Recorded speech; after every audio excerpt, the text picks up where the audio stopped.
Hello, everyone, and welcome to this week's lecture on imperialism and war. Covering two chapters from the book Harvest of Empire. We don't have the book, but the two chapters are on Canvas for you to read, as well as the capitalism keyword from the keywords book. So starting with the first chapter we had to read for this week, talks about the three phases of U.S. expansion. In 1820, Florida and the Southeast, 1855, Texas and the Southwest, and by 1898, Central America and the Caribbean.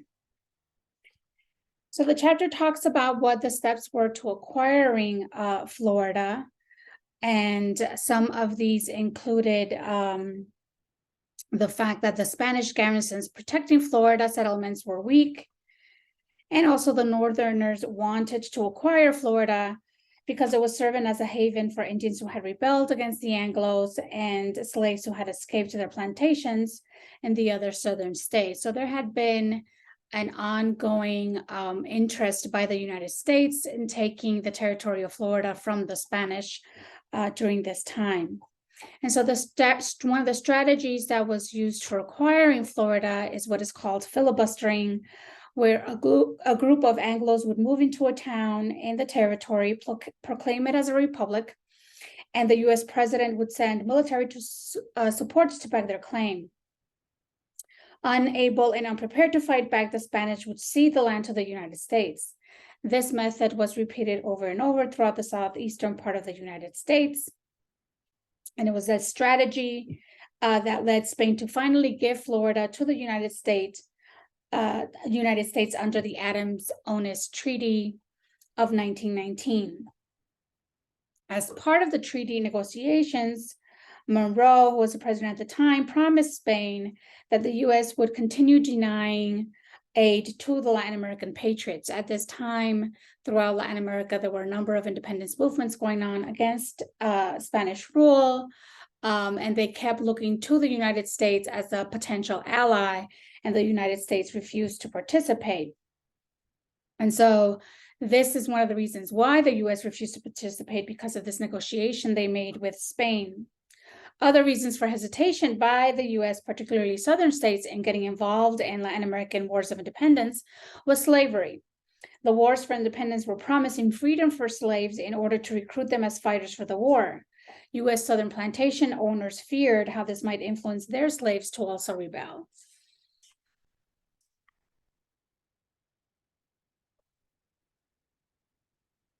Now, the Monroe Doctrine becomes a guiding principle in how the United States related to Latin America during this time period. It basically declared Latin America off limits to European powers.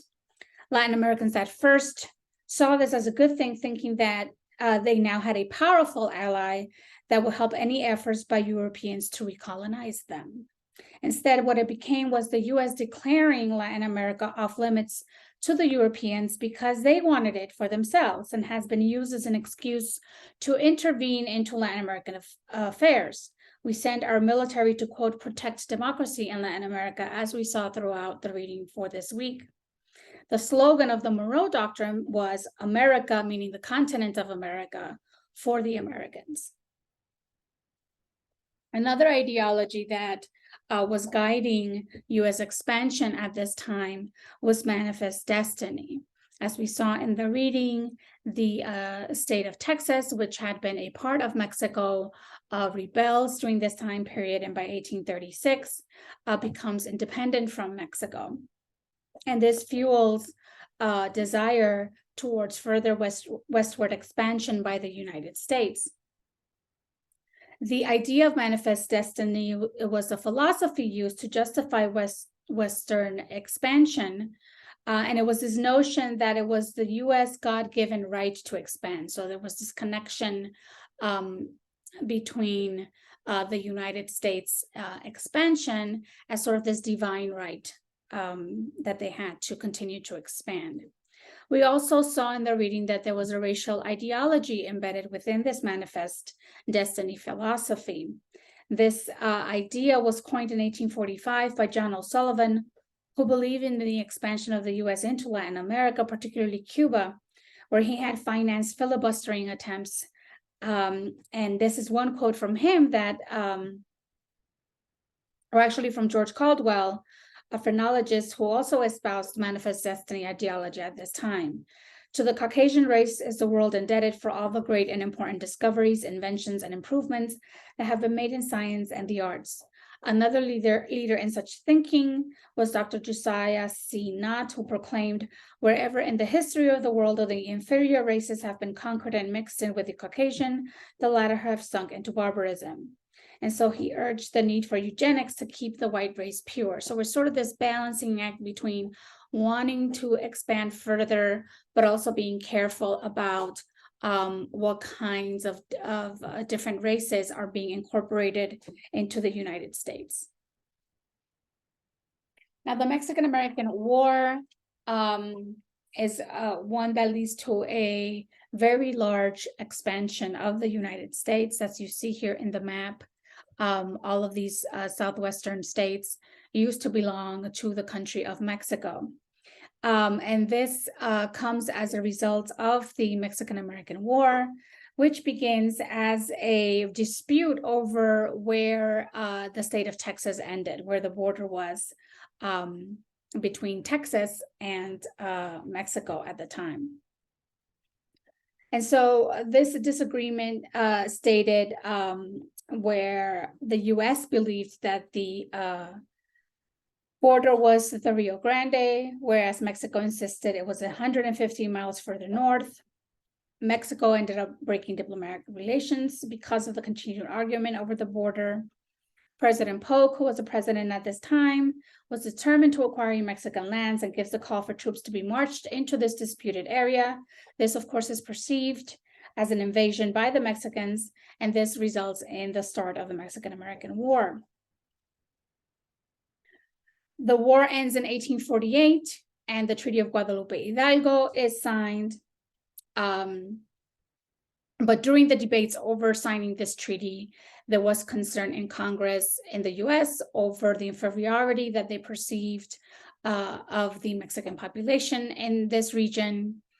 And so they decided to take some of the least populated of Mexican lands, right? So they didn't go all the way into like central Mexico or further south into Mexico, but decided to take the northern parts of the country, which at the time weren't as populated. The Gadsden Purchase of 1853 completes the deal, buying up parts that were left out of the treaty, and you see those indicated in the map with this other lighter yellowish color. We also see a very early interest in U.S. influence in the Central America, particularly in trying to build a canal or find some way to connect, to be able to cross the isthmus somehow as a way to try to get a shorter way for ships to get from the east coast of the United States to the west coast of the United States. And of course, this is now because we have California by this point. And so we want to figure out as a country how to get goods between California and the western part, the new western part of the United States, to the eastern parts of the United States and vice versa. So we see this competition between interests in Nicaragua and Panama, who at the time was part of Gran Colombia. In 1855, the Clayton-Bulwer Treaty between U.S. and England is signed, guaranteeing neutrality on any transoceanic canal built in the region. What we see, however, is that none of the people of Central America are part of this treaty at all. These are a treaty that is basically signed by outside powers. One of the extreme examples that we see of U.S. intervention is the example of William Walker, who goes to Nicaragua, seizes control of the country, and declares himself its president, and successfully rules for 2 years, during which he reinstates slavery and allows for great influx of U.S. American settlers, thus acquiring land onto U.S. hands. His actions were actually praised by the people in the United States and approved by the U.S. government, which recognized him as the legal president of Nicaragua. Eventually, he is successfully expelled from the country, and Central America therefore becomes weary at this point of any canal deal with the US because of how this all turned out with William Walker. This time period also becomes a time where American investors start investing in land and set up banana plantations, making banana growing a prime industry, which has lasted until today in that region. We also see that from the very early on, there is an interest in the Caribbean by the United States. Different strategies are used in Cuba to try to get US intervention into the country at this time. Filibustering was one strategy used, like we saw used in the Southeast. Using economic influence, investing in the country by US corporations, and also taking over the sugar production, which was a large industry in Cuba as well.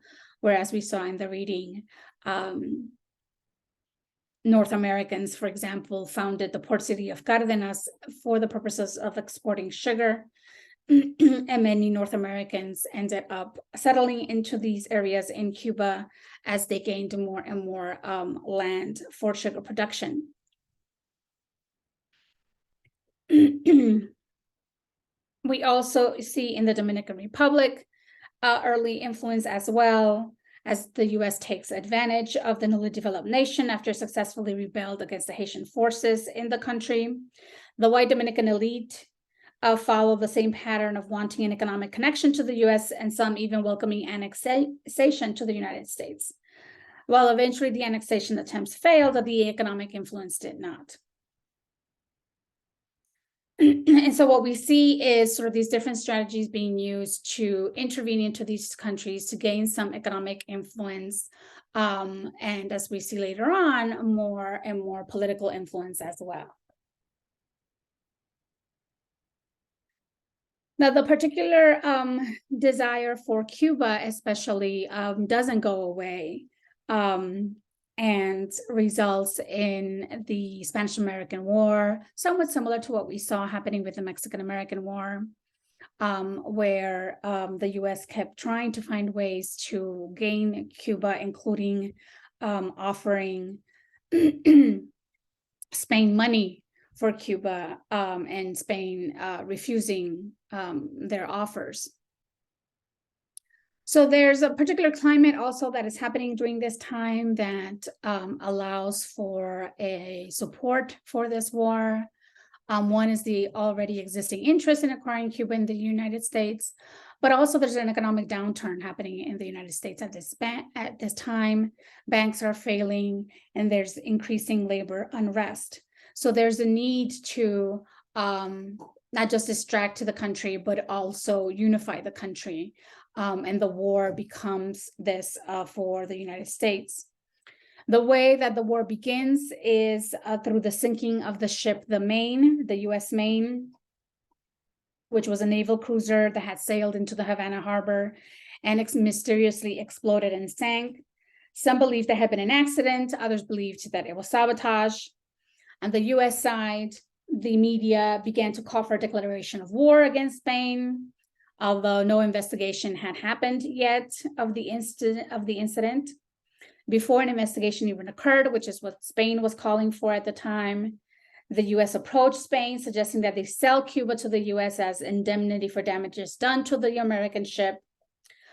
This, however, would have been an admission of guilt by the Spanish, who continued to insist that it had been an accident and that they had not been part of what had happened to the ship.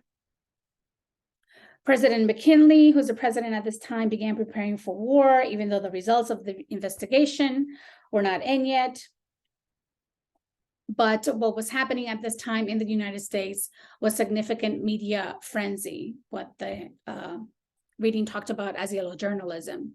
And this is an example of sort of what people here in the United States are seeing in their newspapers, right? So this depiction of bloodthirsty Spaniards blowing up this ship, and needing to, right, calling for declaring war and retaliation.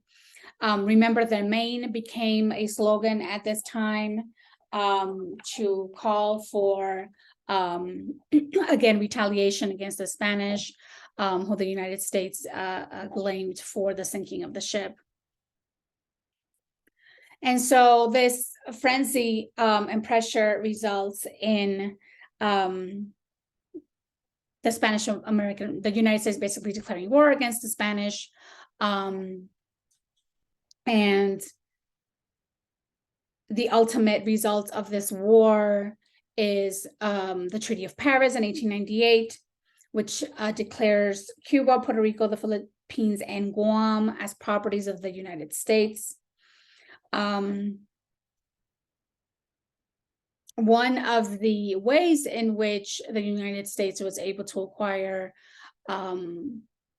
Cuban support for a U.S. presence was by signing the Teller Amendment, where Cuban independence is promised, because the Cuban people themselves at this time had been fighting a war of independence against the Spanish for quite some time. And so the only way to sort of appease the rebels and make sure that the United States didn't have a Cuban rebellion in their hands was to promise that through the Teller Amendment, that Cuba would not become part of the United States, and that eventually it would be given its own independence. Now, however, this is a different story for Puerto Rico. Whereas Cuba is promised its eventual independence, Puerto Rico is put on a track of becoming and remaining a territory of the United States. And so we see this early on with acts of Congress and the Supreme Court. The Forca Act of 1900 is passed by Congress, declares the island a territory of the United States, and creates a form of government, authorizing the president to appoint governors and other administrators. There's a creation of a local House of Delegates. Congress gets to veto their laws. Trade and military are controlled by the US federal government. There's a creation of a non-voting representative in Congress. It forbade the island from creating commercial treaties with other countries, and it changed the currency from the peso to the dollar, which ends up having a devastating economic impact on the island, increases poverty, people lose their land, and so on. The insular cases are cases that a number of different cases that happened during through the Supreme Court, in which the island attempts to challenge these new laws, but fails and serve instead to uphold the status of the island as a property of the United States, but not of part of the nation. Particularly this case, the Downs v. Bidwell case of 1901, ends up making clear that that Puerto Rico is a non-incorporated territory, and therefore the Constitution does not automatically apply to people in Puerto Rico. This connection to the United States for Puerto Rico is solidified with the Jones Act of 1917, which imposes U.S. citizenship on Puerto Ricans on the island. Citizenship was not something that people in Puerto Rico were clamoring for.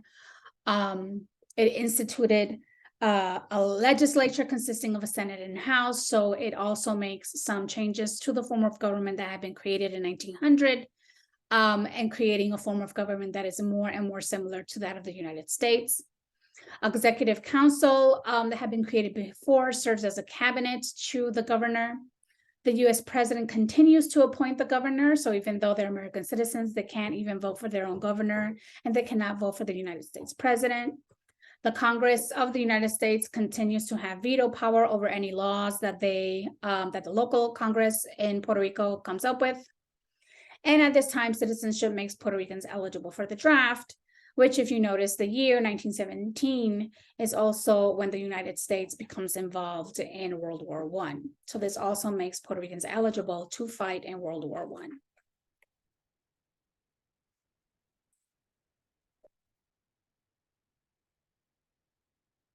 Throughout the first few decades of the 1900s, we see a rise in national unrest in Puerto Rico. By the 1930s, there's increasing labor unrest. There's increasing calls, especially after World War II, globally and by the United Nations, for the status of Puerto Rico to be defined. This pressure results in the appointment of the first Puerto Rican governor in 1948. So even though throughout this whole time, the President of the United States had the power to appoint the governor of Puerto Rico, he never chose to appoint someone from Puerto Rico itself. All of the governors up to 1948 had been American governors who had been appointed to the island. Eventually, in 1952, the Commonwealth status is created, which allows for Puerto Rico to create its own constitution, very similar to how states in the United States have their own constitutions. And they are given the right to actually have elections and elect their own governor. The first elected governor becomes Luis Muñoz Marín. And at the same time, the economic situation on the island is also shifting throughout this point. We see, similar to what we saw in Cuba, was the proliferation of sugar plantations owned by Americans, which displaced a lot of the agricultural workers. They lost their land, became laborers.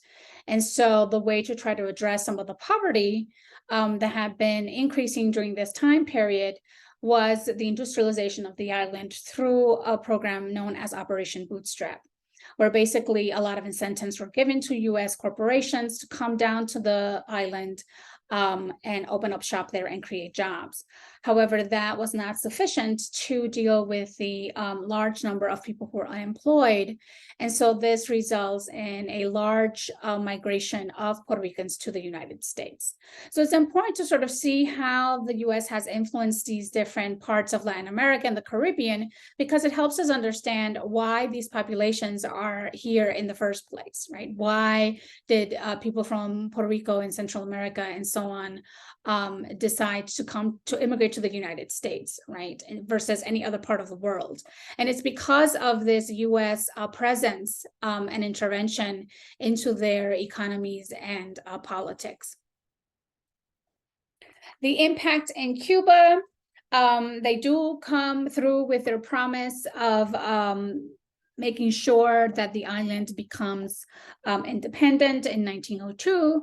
However, there is a amendment that is required by the United States that it be added to the Cuban Constitution, which basically gives the United States permission to intervene in Cuban affairs, including gaining territory on which to create military installations, such as Guantanamo. So Guantanamo sort of hails back to this time period and helps us understand why we even have a military base there. This amendment is why we also see repeated interventions early on by the US, especially to squelch any protests against leaders that the United States backed. In this cartoon, you see sort of this paternalistic relationship between Uncle Sam and Cuba. Cuba's always represented as a child and as a place that needs the civilization and guidance of this more wise, older mentor. And so we see these interventions taking place in Cuba as a result of this Platt Amendment. We see military interventions to protect US economic interests taking place. In 1906, they intervened after voter fraud in the 1905 elections. Another occupation takes place headed by General Magoon, which benefited the US investors. There's another intervention in 1912 to quell the revolt by Black sugar workers at this time. In 1917, the US also intervenes to put down a rebellion against the US-friendly president, President Garcia Menocal at that time. We also see political interventions where the US emissary Sumner Wells is sent to Cuba and encourages the commander of the Cuban army, Fulgencio Batista, to stage a coup in 1934 against the liberal government that is existing at that time.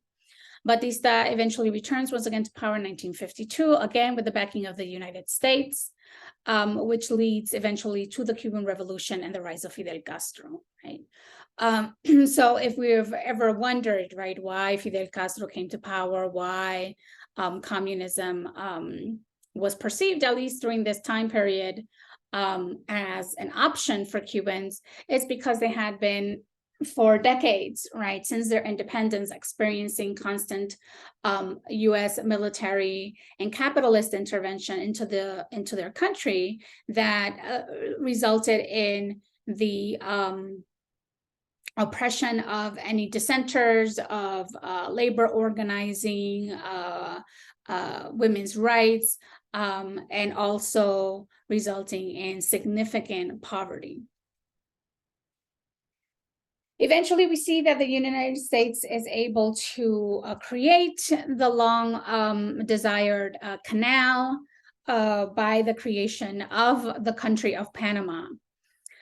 So we see in the reading how Colombia had been resistant to negotiating with the United States to allow for a canal to be built.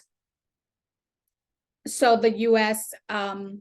organizes and backs a revolt in Panama City and Colón, where Panama declares its independence. And as soon as that happens, the U.S. recognizes the country of Panama and enters into a treaty, the High Bunau-Varilla Treaty, which approves the creation of the canal and U.S. sovereignty in the canal region. The reading also talked about how this region ends up having a significant impact in the culture and population of the country of Panama, because they imported labor from the West Indies to construct the canal, Black labor from the West Indies, in order to do the work, the very arduous work of building the canal, instead of using laborers from Panama. And the effects of this is seen up to today, where there is a significant West Indian population that still exists in the country of Panama, who have sort of this in-between status where, because they were sort of restricted to the canal zone generations before, they still speak English. They have trouble sort of integrating into the larger society of Panama, even though there is no longer U.S.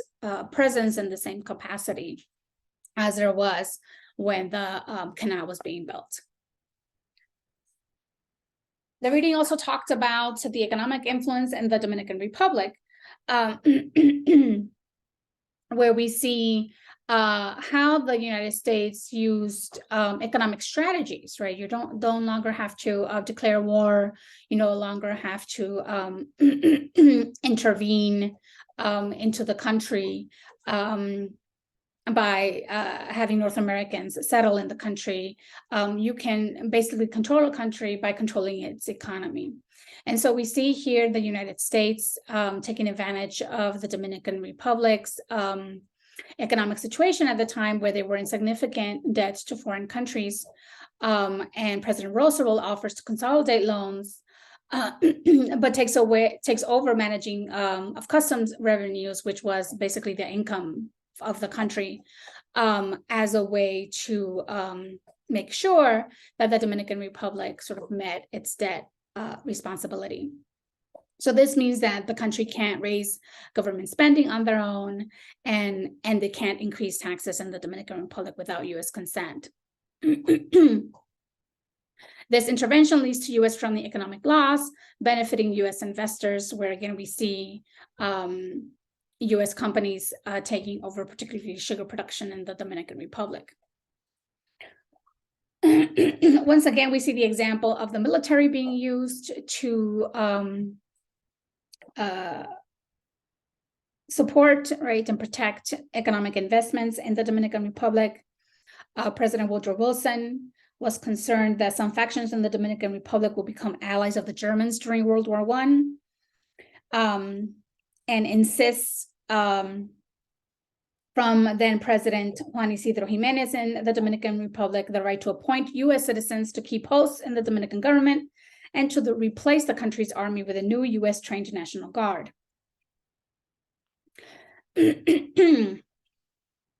when the Dominican Republic rallied against U.S. intervention, the people of the Dominican Republic at this time were not in agreement with this kind of intervention. The U.S. sends in the military and occupies the country for 8 years until they can find someone that they could place as a leader that would take care of their interests. And this military intervention leads to the dissolving of the legislature, imposes martial law, censors the press, jails any opponents of the government, lasts for 8 years. And while they do make improvements, such as building of schools, highways, and so on, these were financed by increasing the debt of the Dominican Republic, which meant increasing their dependence on the United States.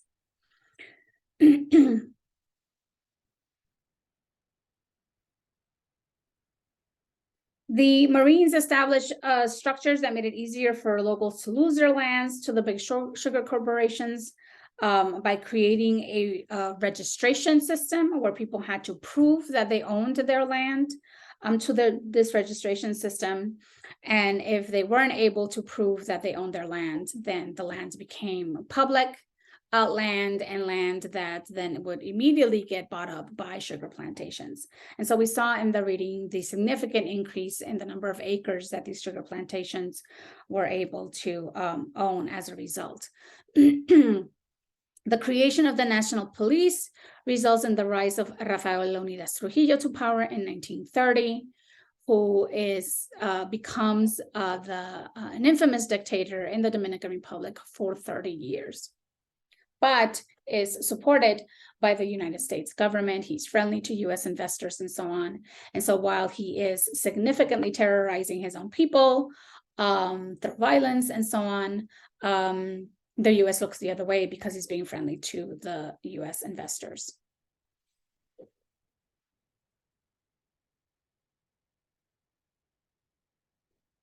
In the country of Nicaragua, in Central America, we also see some of these similar kinds of influences happening, similar to the pattern in the Dominican Republic. The U.S. took over economically and supported the government of those who supported their investments, regardless of whether they were good for the people of Nicaragua.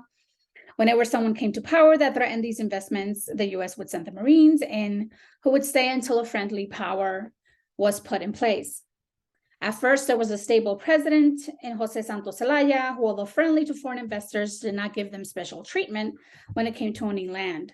Zelaya also became popular in his handling of the war against Honduras, Guatemala, and El Salvador, and was perceived as a threat by Anglo landowners in these countries as he advanced. American bank owners also despised Zelaya's independence, financing his own transoceanic transit route across Nicaragua with loans from Europe, who financed the railroad. So he had figured out sort of his own method for connecting the different coasts of Central America. A rebellion against him ensued, planned in the U.S. and backed by U.S. companies. President Taft supports his ouster, especially after he captures 2 Americans and sentences them to death, who had been part of the rebellion against him. He's finally ousted in 1910. U.S.-friendly leaders take over and implement all of the economic reforms the United States wanted. For 13 years, Marine presence existed to secure economic interests as the country's economy was dictated by Washington and Wall Street. Civil war erupts in Nicaragua in 1926 when General Chamorro tries to oust the liberal president Juan Sacasa, who had been elected into office. Peasants take up arms to bring the popular Sacasa back to power. The peasant revolt lasts 7 years and makes Augusto Cesar Sandino a popular peasant revolutionary leader. In 1932, when the People's Rebellion succeeded and they were able to get the popular liberal Juan Sacasa to power. But as in the Dominican Republic, they left behind in the newly created National Guard their own well-trained Anastasio Somoza, who 2 years later kills the revolutionary Augusto Cesar Sandino, who had led the peasant revolt that had backed the presidency of Sacasa. Somoza then quickly ousts Sacasa and proceeds to rule with an iron fist until the Sandinista Revolution in 1979. So basically for about 50 years, the Somoza family rules the country of Nicaragua through repression and so on. And once again, it is as long as they are friendly to United States investments and aren't a threat to U.S. interests, economic interests in the region, they were basically left alone to rule the country in whichever way they wanted.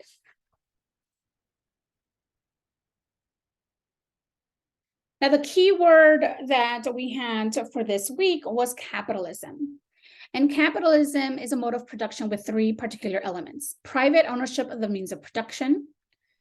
So in other words, ownership of private corporations, private ownership of land. In other words, the state or the government does not own land or corporations, they're owned privately. Another element is having free or cheap labor, and an increasing accumulation of capital. Capital is the modes of production. So an increased accumulation of land and whatever other resources are needed in order to increase production, which increases wealth, which can be reinvested to gain more wealth, and so on and so on, continues the cycle. But an important element of this system is to be able to have access to free or cheap labor. U.S. capitalism, as we saw in the readings, are a motivation of U.S. expansion and influence in Latin America. We see the private ownership of land and accumulation of wealth by the owners of these lands throughout the United States and Latin America and in the Caribbean. They are able to access the use of free and or cheap labor, as we saw in the example of the Panama Canal. They brought in West Indian labor because it was perceived to be cheap labor. The eventual result in labor from Latin America migrating to the United States becomes a source of cheap labor for continued growth by U.S. capitalist economy in the United States, right? So capitalism in the United States today is able to continue to grow and still depends on a source of cheap labor, which has become immigrant labor, right? Labor that they were able to once upon a time use in Nicaragua, in Panama, in Puerto Rico, the Dominican Republic, and so on, in the production of sugar, for instance. Those folks or their descendants have become migrant laborers, right? They have moved to the United States because of the weakening economies in their countries. And so now they become cheap labor here in the United States for corporations that want to maximize the amount of money they're able to make, right? So we see sort of the connection here between capitalism, right, as a mode of production, as a mode of economy, to this history of U.S. expansion, not just to the West Coast and gaining the Southwest and Florida and so on, but also as U.S. influence, economic and military influence has taken place throughout different countries in Latin America and the Caribbean. So this is one of the areas in which Latino studies focuses on, sort of really looking and understanding this history, right? Being able to ask the question, why are Latinx populations here in the United States? Why are these particular Latinx populations here in the United States, right? And so when we trace back to this early history, we start understanding that there has been a long history of connection between the United States and these different places that helps us understand where the root causes, right, of why these different Latinx populations have come to be in the United States and what continues to feed and influence migration from these places, right? And so this is one area in which Latino studies and Latino studies scholars focus a lot on to help us understand, right, what is happening today, that it has historical roots, right? And being able to understand those historical roots can help us better understand some of what continues to happen today. So this ends the lecture for this week. I look forward to seeing your comments on the discussion post. Have a wonderful week.